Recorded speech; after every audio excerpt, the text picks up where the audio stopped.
Hello, governor. I just wanted to open differently today. I love that for you. We're talking about paying attention to your body today. We're all about, what is health and wellness? Is that what we're doing this Health and wellness, all March. Yep. And a couple weeks ago, we did another solo episode where we were talking about mind, body, spirit health. And we touched a little bit on listening to your body and what that's like, but we're going to really dive deep into that specific topic today. Yes. Because it's just so important. It is important to learn how to listen to the needs of yourself, because we don't give ourselves that enough. Yeah. Why do you think it's important? Oh, God. Oh, why do I think it's important? Yeah. I was going to say, why do you think that is? But why is it important? First off, if you are not functioning well, if you are not feeling well or functioning well, how the hell are you going to support anybody else? Mm-hmm. You know, so that's the first and foremost, because most of us are parents and we have jobs who have people who we support and we give. So it's important to be well in yourself so that you can produce to others. Mm-hmm. I like to think of it from like a woo-woo perspective, like God or the universe or however you want to think about that is giving you information. And if you're not paying attention to your body, to how you're feeling, you are not going to receive those messages about your health, about your body, about, you know, your intuition tugging you in a direction, like what you should be doing. Mm-hmm. Like, you're not going to get any of that.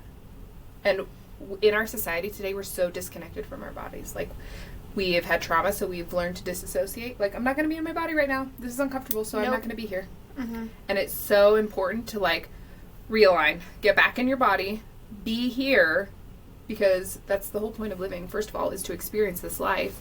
And if you can be here and pay attention to what's happening in a healthy way that doesn't feel dangerous, you can go where you're supposed to go and learn what you're supposed to learn and feel what you're supposed to feel and heal what you're supposed to heal. Mm-hmm. If you don't feel it, you can't feel it. Yeah. And I guess that's more internalized too for yourself. Be selfish. Mm-hmm. Be selfish in that. So, listening to your body, there's so many different ways you can do that. Yeah, what does that mean? But yeah, what does it mean? What do you think? I think you come at it from couple different ways. So listening to your body, like, how do I feel? I'll have my naturopath will ask me all the time, like, okay, on a scale of 1 to 10, how's your energy level as compared to last month? Because she'll, like, put me on new vitamins, and then I'm supposed to pay attention to how I'm feeling. And I'm like, I don't know. I pooped today. I feel fine right this second now that I'm focusing on it and I'm paying attention, but have I been tired? I don't know. Have I been feeling energetic? I don't know. Like, I have to really focus in on that. Like, it takes practice because I had trauma growing up, as most of us have. And so I learned to disassociate. I'm real busy. I'm too busy to be in my body. Too busy to pay attention to how I'm feeling. Mm-hmm. So from a health perspective, paying attention to what your body feels like. Noticing things like, oh, I have a weird pain. Oh, this feels not good. Suddenly my brain's feeling foggy. Suddenly my body's not having a lot of energy. Like, these are early warning signs that something's going on that we're not taking care of. Mm. And if you can pay attention to those and fix them before they become something big, like big alarm bells, bing, bing, bing, bing, that's when something bad is happening. Yeah. You know, that's the crash that we talked about a couple weeks ago. Yeah. And paying attention to your mind, like, where are my thoughts at? How's my mental health? Yeah. Like, notice what's going on with you in your mind and your body and your spirit. Mm-hmm. I think we're in such a fast-paced society, too, where everybody's just, like, instant gratification, immediate need met, like, right then and there. Like, we're in such a culture. And immediately, I don't want to feel this, so I'm going to immediately shift so I don't have to. Right. Like, and there's so many other ways to be distracted. Mm-hmm. In today's society, and we are in such a culture that believes in the fast here and now, that we just want to feel good, even if that means that it's fake. That it's created from somewhere else, and it's not really a feel good. Mm-hmm. It's not really a genuine feel good. It's a here, now, fast, in the moment feel good. Like, whether that's spending money or using substances or... It's the fast food version of a gourmet meal. Yeah. Yeah. And so step out of that unhealthy societal norm and really focus on what's happening here. Mm-hmm. What's going on here. Do the tune-up. Do the checks and bounces, whatever the hell you call it. Like, that's what it needs to look like. Mm-hmm. And how, like, for a person that has never noticed how they're feeling or gone internal, how do you start doing that? I think it's you had mentioned the zoom out a couple weeks ago. Mm-hmm. So I feel like that is a great place to start. To do the zoom out and really, and then I had mentioned sitting and being.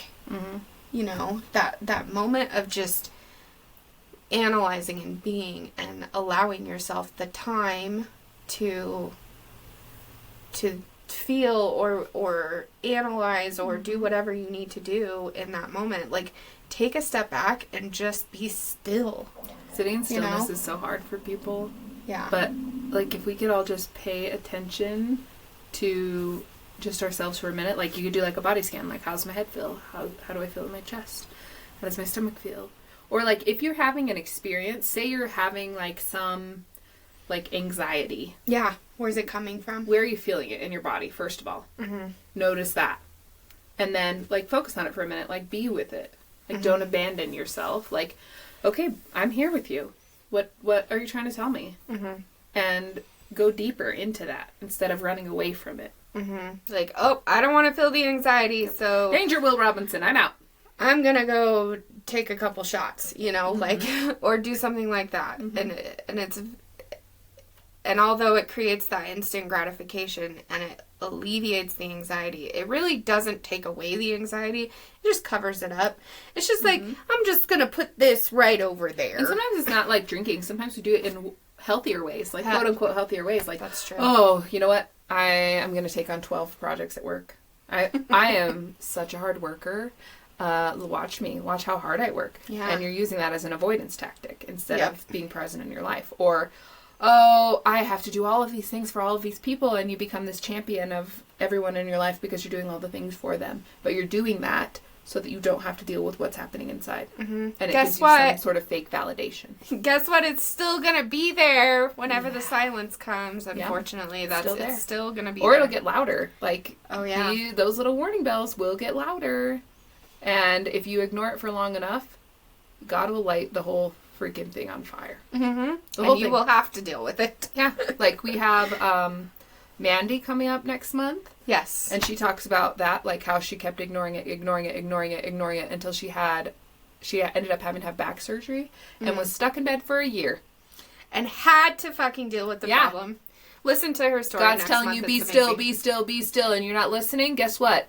He's going to make you listen. Yeah. So don't let it get to that point. So that's why we're having this episode today, though, is to not get to that point. Yeah. To really hone in on what your needs are and what your body needs and how to do. I don't know if this is a how to do that, but we might be able to get you in the right direction. We're gonna try. So. We're gonna see what we can do.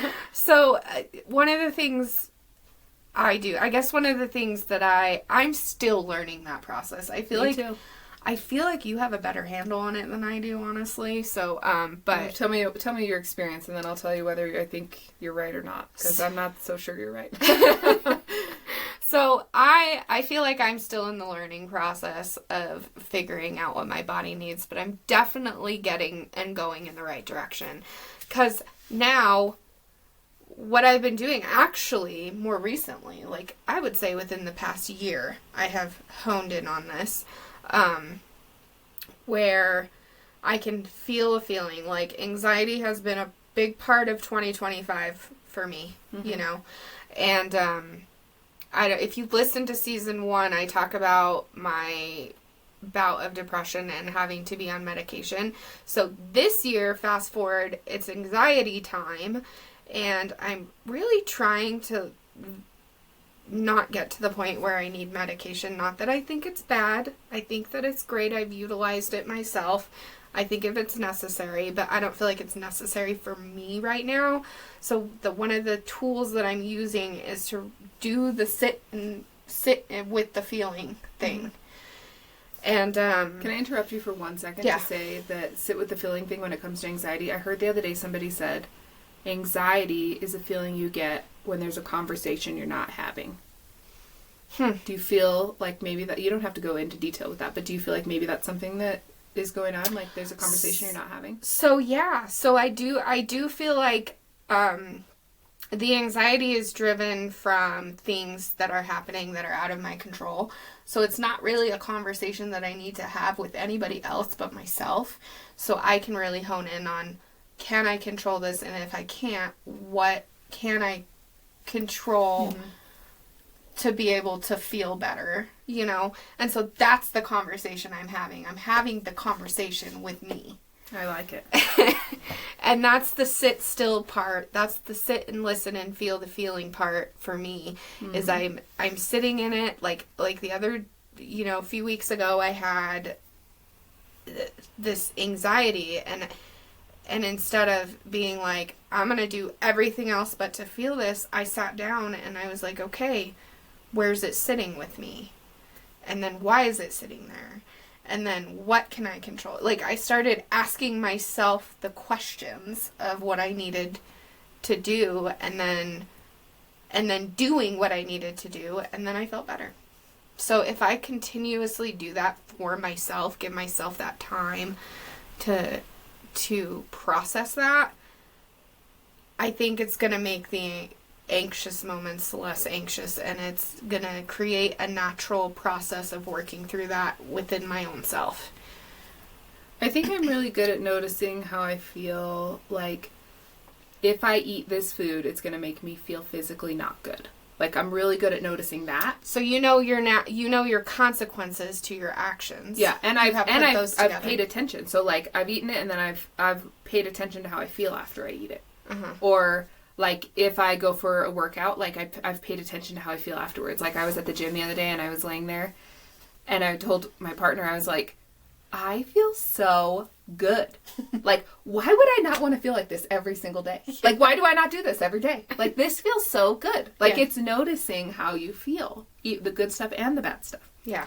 I think sometimes, though, emotionally, I don't know if it's that I don't feel it or if my Richter scale of emotions, because I grew up with a lot of trauma, like, because I had grown up with that much tumultuous energy all the time, I don't know if it's like my threshold is higher than other people. I always think of, like, when you were talking about this a minute ago, I was thinking of the Batman movie where the guy grew up in the hole or whatever, and he's like, I grew up in the dark. I was born in the darkness. Like, that's what flashed through my head. Like, sometimes I'll see people, like, really struggling to feel pain. Like, Yeah. It is uncomfortable for them. And I'm just like, because I've already experienced so much of that in my life, I'm just like, that ain't nothing. Ain't shit. I got Right. this all day. Like that's how my inner gangster comes out, and I'm like, I can feel this. I can go through this. Watch me. So I don't know if it's that I notice, and maybe it's a little bit both now. Like, because I've been through that, I know how to process it faster. Like, when I get sad, I recently went through something where I was just emotionally really, really, I was going through some shit. Mm-hmm. And I'm sorry to hear that. That's okay. You know, like, we all have stuff like that. And I just let myself, for like a whole day, just let myself be upset about it. Yeah. I cried, and I just really let myself be sad. And then afterwards, I was like, okay, we're done with this. I was sad, I cried, and now we're moving forward.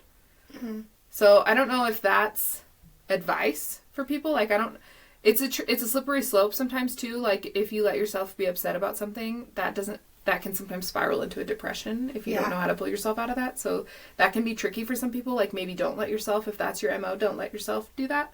Yeah, or actually know the consequences. That's something that I heard you talk about in our other March solo, and then today, where you know enough of how you're going to react to things. Mm-hmm. Yeah, know yourself. Like, in my experience, if I do this, this is what's going to happen.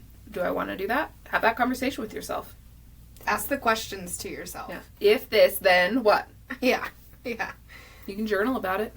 Oh, that works too. Yeah. Wasn't there like a tool that you used at one point where you, I believe it was a journaling tool where you ask yourself the questions. Wasn't there something like that? Oh, that was like a relationship one. Oh. Well, it was Yeah. I Need Your Love, Is That True by Byron Katie. Okay. It's a book, and she has this tactic where you journal, like, you ask, like, here's the thought I'm having. Is this true? Like, my spouse only loves me when I have sex with him. Is this true? Yeah. No, that's not really true. What's the opposite of that? Like, what could that look like instead? My spouse feels closer to me when I have sex with him. You know, like, you ask, like, what is the opposite of that? Yeah. And that's a tactic you can use with other stuff too. It doesn't I have was to be with thinking relationships. that. Yeah, but- I was thinking that with the whole kind of paying attention to yourself. That Yeah. could be a tool. Paying attention to your thoughts is a big Mhm. part of that too. Like, Yeah. what are the thoughts I'm having? You're not your thoughts, people. And you can read, there's a book called The Power of Now by Eckhart Tolle that talks a lot about this, that I am a huge fan of, and I recommend it to everybody, because it talks about how, like, the thoughts you're having, just because you're having a thought, like, oh, I'm so stupid. You're not that thought. Like, that's not you telling you that. Mm-hmm. That's like a mental program that's running, and it could be from other people, it could be from your childhood, it could be, you know, just something that you learned along the way. Mm-hmm. That's not who you are. So if you could just notice that you're having the thought, you can change that thought. It takes practice, but you can be like, I'm not stupid. I messed up. I had a thought, or I had a moment where I didn't act like my best self, but you know what? Everybody does, and it's okay. Mm-hmm. And you on purpose change that to a positive thought. It's thought layering or something, or you lay the positive thought on top of the negative thought. Mm-hmm. In the corporate world, we call that a sandwich. Compliment sandwich. Compliment sandwich. Yep. Email I version don't love of that you did this, but also you did so wonderful at the meeting last week. But this is some feedback for you that Yeah. we can work on later. Yeah. It's kind of almost like you have to do that with yourself. Like, Mm-hmm. you can say the bad thing and then change the bad thing to a good thing, and then And work- it's not and then lying work to yourself forward. either. It's not like, I am 125 pounds. No, don't lie to yourself if you're not 125 pounds. Tell yourself something that is truth, like, I am bigger than I want to be, but you know what? I love my body. I love what it's done for me. I love that it is carrying me through this life. It's the only body I get, and I'm not going to treat it badly. Yeah. You know? Oh, I like that. I like that. So, I was gonna bring up something. I was listening. This is something that fell off recently, but I want to start listening again to the podcast. The adult chair. Yeah. How'd you know? Yeah, the Adult Chair podcast I was listening to. So, she says that she has people sit in their emotion, like, while they're feeling it, Mm-hmm. in whatever chair you come from. If you know about the Adult Chair, or if you don't know about It's the a book Adult and a Chair, podcast. it's a book and a podcast, and you should listen to it because it's really cool. But so she said it only takes people 90 seconds to come out of that feeling If they just sit with it if for they a just second. sit with it. Like, imagine what you can accomplish or have accomplished in 90 seconds. Like, You spent years running away from this emotion. If you just sat with it for 90 seconds, you wouldn't have to run away from it anymore. yep, and just allow it to be a thing. And so that's something that's I've been practicing since I heard that. I like that a lot. It's uncomfortable. It sucks. It's feeling your feelings is hard and different and difficult. It's But it's like a new thing. Like, if you've never done it before, Mhm. you're gonna suck at it at first, and it's gonna be Yeah. uncomfortable at first. But the more you do it, the easier it you gets. create that habit within your body Yeah. or your mind. I think listening to your body also means, you know, like we talked about, listening to your thoughts, but also, like, paying attention to how your body feels around other people or in other places, because Oh, yeah. you're going to be given signs of who's for you and who's not for you.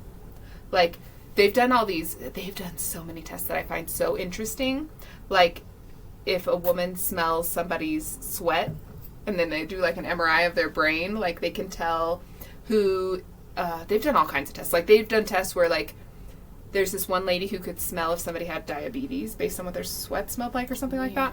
But, like, our body will know things before our conscious mind does. And Charlie talks about that, too, in the brain spotting episode that's coming up. But our body knows long before our mind knows. Like, if you're around somebody and you're just, like immediately don't like them. Nope, don't like you. Don't know why I don't like you. Like, it's... Your body is telling you something. Your mind doesn't have to make sense up here. You have to trust that feeling. And that's not to be like, oh, I don't like you.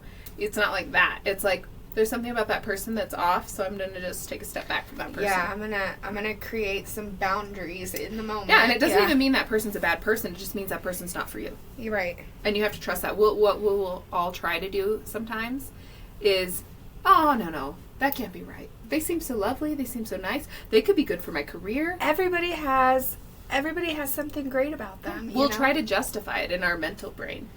Yeah, because we don't want to. I think it's a societal thing, where we have to treat everybody with kindness. And yes, you do, but you also... But not everybody's for you. It's also healthy to create boundaries with people that are not your people.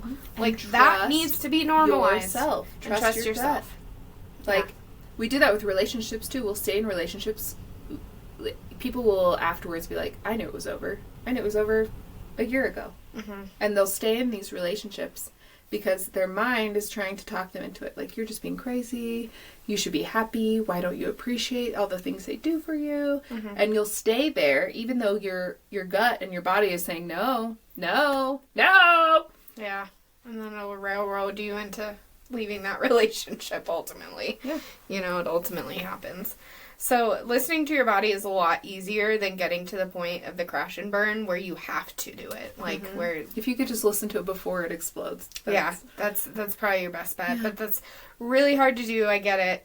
We're all working on it. But sometimes those explosions teach us too. Like, so if don't give yourself a hard time if you get to the explosion, like, learn from it. And then the more you do that, the more you experience it, the faster you'll catch it next time. Yeah. And so you were talking about, I want to circle back, that's my corporate language. Let's circle back. So I wanted to go back to the knowing how you feel around people and honing in on that. Knowing how you feel in situations. And like, I've stayed in social situations where I'm just awkward and uncomfortable and exhausted. And, like, I've stayed there because it was what I felt was the appropriate situation to do, is to stay there because I was invited. And, I really learned, too, like, I don't like kids' birthday parties. I don't. Nobody does. I don't like kids' birthday parties. I'm sorry. I love your children. But, I love the kids. I love kids. It's not about that. But I just don't like going, so I don't. Like, over the last year, I just kind of stopped going to kids' birthday parties. And, hopefully nobody's offended by that. But I just don't like them. And so I'm just not going to go. And it doesn't mean I don't love your children. It doesn't mean that I don't appreciate the you birthing them, It's just that that's a social situation that I've decided to create a boundary for myself on. Yeah. And I'm not going to feel... I felt bad for it in the beginning, Of course. Because I don't... Because you're taking the time to invite me, and you're taking the time to put this party on and plan all this stuff. But to me, it's for the kid. It's not for me, so I'm not going to feel bad about not going. So that's kind of the thing. And, like, this year, like, this is something I've been working on, is, like, these social boundaries for my health and wellness. Yeah, and saying no when you don't want to go. Like, this year, we didn't go out of town for any of the holidays. We didn't go out of our way to create this extravagant event for other people either. And that was like so cool for me. I was like, I told my significant other, I was like, we should probably do this every year. Yeah, we should do this. Better yet, when Ella graduates, we should start going on vacations for Christmas. Like, yeah. you know, like that's where I'm at with it, because I just think that traditional and societal norms of celebrating big holidays together, like, yes, it's fun, but like for Christmas this year, we just came here, you know, we hung around the house, we had his brother and nephew over, we sat on the couch and we binged Squid Games and just normal day, ate. See, and that's paying attention to how you feel. Like, that was really wonderful. awesome for you. For me, like, I want all the people on the holidays. Like, I just love that. Mm-hmm. And it's paying attention to how you feel. Yeah. I will say one caveat to that. Like, you mentioned being in places where you're uncomfortable. I don't think that's always a bad thing. Like, sometimes we have to put ourselves in situations that are uncomfortable in order to grow and learn and get better. Mm-hmm. So it's important to recognize the difference. Like, am I uncomfortable because this is new and I'm around new people? Or am I uncomfortable because something about this is not for me? Yeah. And you have to have some discernment around that. That's good to know. That's good to know, because, yeah, I'm not saying, like, oh, it's uncomfortable, so I'm not doing it. Like, really hone in on why you think it's uncomfortable. Like, if you're going to a conference to learn something new and you don't know anybody, you're going to be a little uncomfortable, because doing something on your own is a little bit uncomfortable. Right. But that doesn't mean it's not beneficial and you won't get something cool out of it. Right. Or meet new people that are really amazing. In that sense, though, I think it's good to plan and know, like we were talking about, know what the consequence is of the action. So, like if you're going to be around a bunch of people and it's going to zap your social battery. Yes. I think it's good to plan for that. Yeah, like, how do you respond to that? Right. How is my body going to respond to this? And like, what will I need? Like, I know I create my schedule, and I'd like to say that's a strength of mine, is owning my time. Mm-hmm. And really owning the times that I am doing things and not doing things. Like, that's something that's really important to me, is knowing what's coming so I can plan for it. So if I look at my calendar and it's going to be a really hectic, crazy day, and I already know we have a lot going on, I will plan, like, oh, I have a 10, 12-hour workday that day. I'm not coming home and cooking a meal. Like, that's fucking ridiculous. So, like, I'll either plan to eat out or plan to have Ella cook or fend for yourself night. Like, I don't know. Have cereal. There's food in this house. You can do it. Yep. You know, and it works for... I have a teenager, and so it works for her because she's got her own busy schedule, too. And so if she knows... Mom's going to have a long day this day, so I need to plan for myself. Like, that really works for us. It really, we're on this, like, cool jive path with that. And then vice versa for her. She has a really long day. I'm going to make sure. That's an important tactic to teach kids, too. Like, to be able to fend for themselves. And then, while we're on the topic of paying attention to how we feel, like, if you're teaching your kids, like, just because, like, society says you have to be friends with everyone and you have to, like, pay attention to who's for you and who's not for you. You know what I mean? Like, who makes you feel good? Who do you feel like you're the best version of yourself with? Who makes you feel bad about yourself? Who do you not enjoy spending time with? Who makes you tired? Who makes you feel energized? You know, like, paying attention to all of those things and noticing that, like, if you could start learning that in high school, like, how freaking awesome would you be at this? I wish I could have started learning that in high school. I know. I look at our kids, I should say, sometimes, and they have more social boundaries than I ever have that took me decades to learn. Yeah, my daughter will be like, I've spent too much time with people, I'm going to be by myself in my room. Yep. She doesn't care what's going on. She doesn't care if it's Christmas. She doesn't care if there's people she hasn't seen in years at the house. She doesn't care. She doesn't care if her best friend comes over. She does not care. She's like, I want time alone now. And it's funny because I feel like she kind of taught Ella that too. Yeah. Because they'll do the thing where, like in the beginning when Kyrie... Can I...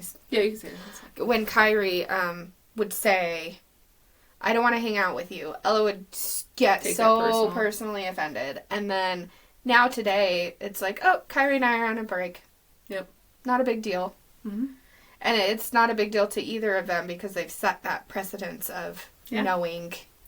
And I feel like a when lot the of social times, battery like, is. we as parents, like, I don't know about you, but for me, I'm like, oh, well, Kyrie, you should hang out with Ella.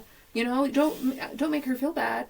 And then she'll call me out. She'll be like, Mom, you told me to listen to myself and how I'm feeling. And if I don't feel like hanging out with somebody, I shouldn't hang out with them. And I'm like, well, damn. touche, girl. All right. Yeah, you're right. But, like, it's those societal things, like, we should that get in there. And learning those skills to be like, should is a made-up word. There is no should. I love that. There is no should. Like, how do I feel? Yeah. What is right for me in this moment? That doesn't Yeah. mean be a selfish prick, but what is right for me in this moment? There are times when you're not going to feel like being there for your friend, but your friend really needs somebody, and you show up anyway. Mm-hmm. That's different. That is different, yeah. And also normalizing discussing how you're feeling, I think, is an important part of learning how to pay attention to your body because, like, when I'm not feeling it that day, I'll tell my significant other or even my child, like, I'm just not having a good day today. It's just, and I obviously work towards having a better day. I don't just, allow myself to have a shit day and treat everybody like shit, but I'll just let them know, like, today is not, like, I'm not 100. Mm-hmm. And I'll be like, hey, I'm overstimulated. Like, I'm going to need you guys to just, like, take it down a notch. Mm-hmm. Yep. I'm going to go. And that's okay, too. I feel like we got to normalize that. We got to normalize letting other people in and saying, look, I'm not 100, and that's okay. Mm-hmm. Yeah. Allow yourself to be not awesome, right? All the time. Yeah. Except me, I'm awesome all the time. Just kidding. So, is there anything else that you feel like we need to add? I feel like the episode a couple weeks ago, the solo, and this one kind of go together. And then also the two health and wellness people that we have for this month, too. It was really good. Yeah. If you have any questions or if you have any tactics that you use to check in with yourself, like maybe you set a reminder on your phone to, like, check in with yourself how you're feeling. Like, what's funny is I talked about my coach a couple weeks ago. She has on her calendar self-reflection time. I love that. Every day at the end of the day, she has self-reflection time. That's so important. Like, I how love am I that. feeling? Yeah. Like, we're so busy paying attention to how everybody else is feeling, people pleasing everybody else. How do you feel? Right. What do you need? She needs to do that little check-in with herself every day. And I think that's wonderful. And I've put it on your calendar, folks. Like, yeah, if it's something new for you, you're not going to remember. Put a little reminder in your calendar. Mm-hmm. Set an alarm on your phone. Yeah, do a self-daily check-in. Yeah. And people who are listening to this episode and are like, hey, I'm going to try to give this a shot. Like, keep us posted on your journey. Yeah. Like, I want to hear about it. I want to hear all the lovely, juicy, good things that you've done for yourself and how it's helped. Juicy. I can't take that word seriously. It's like moist. Sorry, moist! Okay, folks. Well, I think that's it today. If you have any questions, like she said, or any comments or feedback, please always email us, growingupforadults23@outlook, or message us on all the social media platforms. And not all of them, but, the main ones. The main ones, yeah. That's about it for today. So stay tuned. We have we have one other great guest coming, and in April we have all the guests, all the healing professionals that are going to be... April might be my favorite month. It is. It's going to be a great month for us. So, stay tuned. Thank you. Love you. Love you too.